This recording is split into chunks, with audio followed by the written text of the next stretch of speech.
नमस्कार, सोनाली किचनमध्ये आपलं सर्वांचं मनापासून स्वागत आहे। तर आपल्या चॅनलवर काहीतरी नवीन रेसिपी आणि काहीतरी फायदेशीर गोष्टी असतात। आपण आज तयार करणार आहोत अगदी 1 चमचा तेलामध्ये भरपूर अशा अंड्याच्या पोळ्या। तर मी 1 चमचा तेल वापरून 8 ते 9 अंड्याच्या पोळ्या तयार केल्या, तेही सँडविच मेकरमध्ये। तर चांगला सँडविच मेकरचा मी उपयोग केला आहे इथं। तर सुरुवात करूया।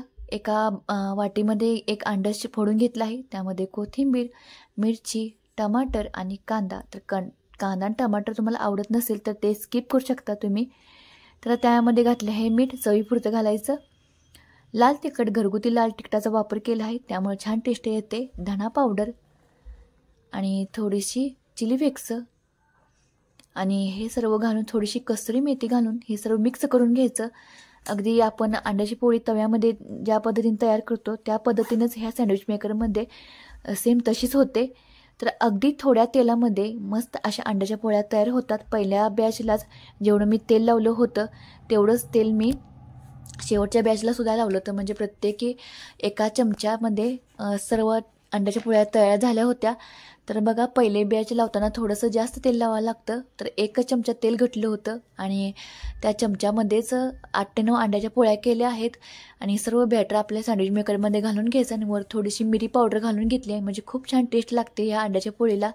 एक 5 मिनटं झाकून घ्यायचं आणि 5 मिनटानंतर बघा तुम्हाला उघडून दाखवते, मस्त अशी गुबगुबीत अंड्याची पोळी तयार झाली आहे। अंड्याची पोळी जशी आपण तव्यामध्ये तयार करतो त्या पद्धतीनेच इथं अंड्याची पोळी तयार झाली आहे। ह्यामध्ये कांदा, टमाटर, मिरचीसुद्धा चांगली भाजली जात असते। तर तुम्हाला हे जमत नसेल तर आंबोळी जमत नसेल ते सुद्धा बॅटर ह्यामध्ये घालून सँडविच मेकरमध्ये घालून तुम्ही आपली आंबोळी चौकोनी तयार करू शकता।